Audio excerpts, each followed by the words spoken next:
കേറി വാടാ മക്കളെ. ഇതാ മൂന്നാമത്തെ ചോദ്യം. ഒരു വീഡിയോ ആണ്, ശ്രദ്ധിക്കുക. യെസ്. വേലക്കാരിയായിരുന്നാലും നീ എൻ മോഹവല്ലി.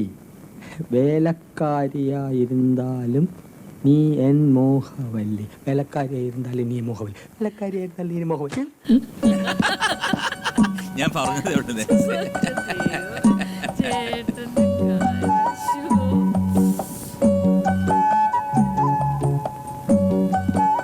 എന്താണ് അവിടെ?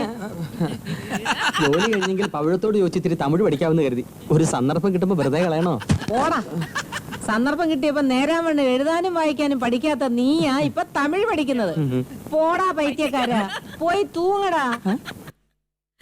മീന ചേച്ചിയുടെ കഥാപാത്രം എന്ത് രസമല്ലേ എല്ലാവരും. അയ്യോ, ഈ സീനിൽ എവിടെയെങ്കിലും ഒരു സൂപ്പർ സ്റ്റാറിനെ കാണിക്കുന്നുണ്ടോ? എ ഇല്ല, ബി ഉണ്ട്, സി കാണിക്കുന്നെങ്കിലും സൂപ്പർ സ്റ്റാർ അല്ല. ഉണ്ട്. ഉണ്ടോ? ഉണ്ട്. എവിടെ? ചുമരില്. തീർച്ചയാണോ? ഉണ്ട്. അപ്പൊ ഉണ്ട് എന്നുള്ളതാണ് ആൻസർ. ബി ഉണ്ട്. ബി ഉണ്ട്. ഉണ്ടല്ലോ. ഉണ്ട്. ഉണ്ടല്ലോ. ഉണ്ട്. ഉണ്ടല്ലോ. ഉണ്ട്. അതെ, ഞാൻ ഉണ്ടല്ലോ എന്നാ ചോദിച്ചു. ഞാൻ ഉണ്ടായിരുന്നു.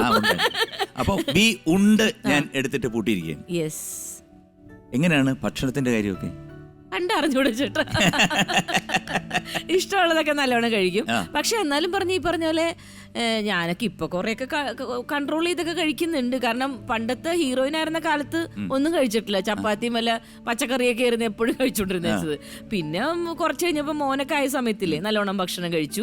അപ്പൊ ഒന്നങ്ങോട്ട് നല്ലോണം ചീർത്തു കാര്യമായിട്ട്. പിന്നെ ഇപ്പൊ നല്ലോണം നോക്കുന്നുണ്ട്. അല്ലെങ്കിൽ ഇപ്പൊ ഇത്ര ഇരുന്നേനെ ഞാൻ. ഇത്ര നോക്കിയിട്ടാണ് ഇങ്ങനെ. ഇഷ്ടമുള്ളത് എന്നാലും ഞാനും മനുവൊക്കെ ഭയങ്കര ഫുഡിയാണ്.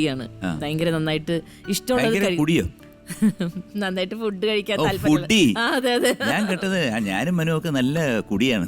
അത് ഞാനല്ല, ദൈവം എന്നെ കൊല്ലു. അല്ല, ഞാൻ അറിഞ്ഞത് ഡെയിലി ദോശയാണ് വീട്ടിലെന്ന് അറിഞ്ഞു. ആണോ? അതെല്ലാരും അറിഞ്ഞു ചേട്ടാ. അതെന്തെങ്ങനെ? അത് ഞങ്ങളുടെ വീട്ടിൽ അത് പറഞ്ഞുതരാം ചേട്ടന്. എന്നും ഞങ്ങളുടെ വീട്ടില് വെറൈറ്റി ബ്രേക്ക്ഫാസ്റ്റ് ആണ്. തിങ്കളാഴ്ച ദോശയും തേങ്ങാ ചമ്മന്തിയും, ചൊവ്വാഴ്ച ദോശയും മുളക് ചമ്മന്തിയും, ബുധനാഴ്ച ദോശയും സവാള വഴറ്റിയത്, വ്യാഴാഴ്ച ദോശയും സാമ്പാറും, വെള്ളിയാഴ്ച ദോശയും കടലക്കറിയും.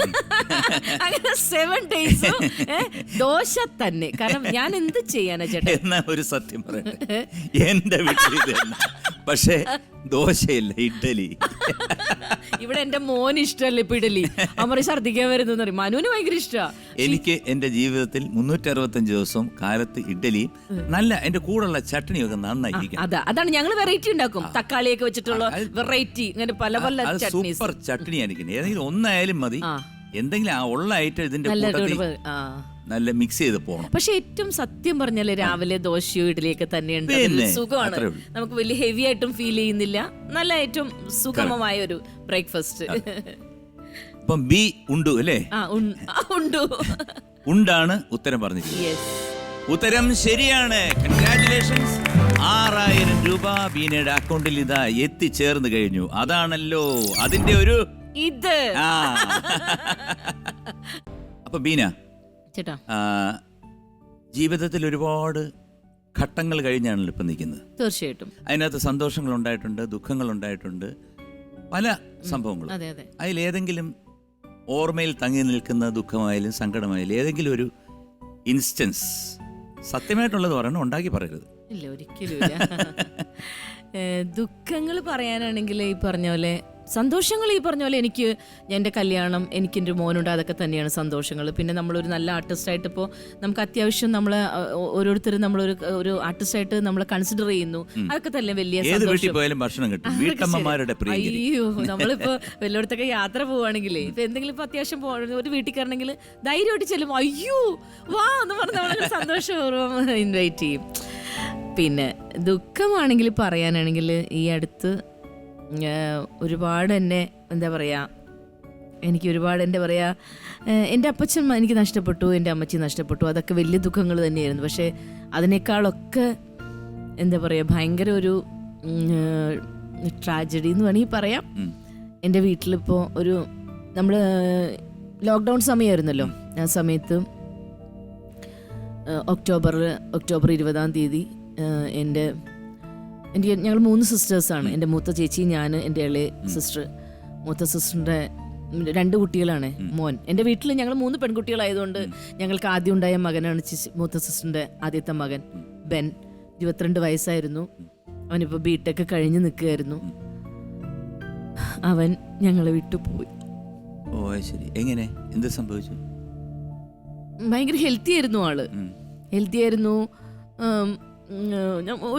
നമുക്ക് ഒരു അസുഖങ്ങളൊന്നുമില്ല അവന്. പക്ഷെ പെട്ടെന്ന് ഒരു ദിവസം ഭയങ്കര നീര് വന്നു അവന് ബോഡിയിൽ മുഴുവൻ. അപ്പോൾ ഞങ്ങളൊക്കെ ഭയങ്കര അയ്യോ, പെട്ടെന്ന് സിസ്റ്ററൊക്കെ വിളിച്ചു, എങ്ങനെ അവന് ഭയങ്കര നീരുണ്ട് മേത്ത്, എന്താണെന്ന് അറിയില്ലടി, 2 ദിവസമായിട്ട് മുഖത്തും ബോഡിയിലും കാലിലും ഒക്കെ നീര് വെക്കണമെന്ന് പറഞ്ഞു. അപ്പോൾ വേഗം തന്നെ ഞങ്ങൾ ഡോക്ടറെ അടുത്തുകൊണ്ട് കാണിച്ചപ്പോൾ ഡോക്ടർ പറഞ്ഞത് ചെറിയ ഫാറ്റി ലിവറിൻ്റെ എന്തോ സംതിങ് അങ്ങനെയുള്ളൂ. പിന്നെ പക്ഷെ അവന് നട്ടലിൽ നിന്നൊക്കെ കുത്തിയൊക്കെ എടുത്തിട്ടുണ്ടായിരുന്നു നോക്കാനൊക്കെ.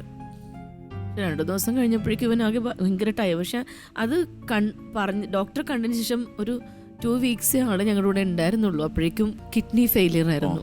കിഡ്നി പ്രശ്നമായിട്ട്, കിഡ്നിയുടെ പ്രശ്നം. അതെ, ഭയങ്കര പ്രോബ്ലം. പക്ഷെ അതൊക്കെ നമുക്ക് ഒന്ന് ഇത് ചെയ്യാൻ വേണ്ടിയിട്ടുള്ള സമയം കിട്ടിയില്ല. അപ്പോഴേക്കും കോവിഡ് കൂടായി ആള് പോയി. ഇതെല്ലാം എല്ലായിടത്തും ഉള്ള എന്താ പറയുക, കാരണം ഇപ്പം നമുക്ക് വിചാരിക്കാത്ത കാര്യങ്ങളാണ് ഉണ്ടാകുന്നത്. പക്ഷെ മക്കള് നഷ്ടപ്പെടുന്നത് അത് ഭയങ്കര എന്താ പറയാ ചേട്ടാ. ബാക്കിയൊക്കെ നമുക്കിങ്ങനെ അതൊരു വല്ലാത്ത ഇതായിപ്പോയി. അതങ്ങനെ ഭയങ്കര ഫെഡപ്പായിട്ടിരിക്കുന്ന സമയത്ത് ഞങ്ങൾ ശരിക്കും പറഞ്ഞാൽ ലോക്ക്ഡൗണിൽ ഒന്നും ചെയ്യണ്ടായിരുന്നില്ല. പിന്നെ പെട്ടെന്ന് മനസ്സ് നമുക്ക് കൈവിട്ട് പോകുന്നൊരു അവസ്ഥയുണ്ടാവും. അപ്പോഴാണ് പിന്നെ പെട്ടെന്ന് ഏഷ്യാനെറ്റിൽ ഒരു സീരിയൽ വിളിച്ചു. ഞാനൊന്നും നോക്കാണ്ട് വേഗം തന്നെ ഞാൻ എൻ്റെ അടുത്ത് കയറി കമ്മിറ്റ് ചെയ്യായിരുന്നു. പിന്നെ മനസ്സൊന്നും അതെ. അല്ലെങ്കിൽ നമ്മൾ വല്ലാതെ ഒരു ഇതിലേക്ക് പോവുമായിരുന്നു. അപ്പം അതൊരു വല്ലാത്ത മനസ്സിൽ നിന്ന്. ഓക്കെ, അപ്പം സമാധാനിക്കുക, മനസ്സിനെ സമാധാനിപ്പിക്കാൻ ശ്രമിക്കുക. ഇതിനൊന്നും ഉപദേശം പറ്റില്ല, ഒന്നും പറ്റില്ല. കാരണം ഇപ്പം ചിലര് വന്നിട്ട് പറയും പോട്ടെ സാരമില്ല എന്ന് പറയും. ആ വിഷമിക്കുന്ന വ്യക്തിക്ക് അത് മനസ്സിലാവത്തുള്ളൂ. പറയുന്നവർക്ക് വെറുതെ പറയാം. തീർച്ചയായും.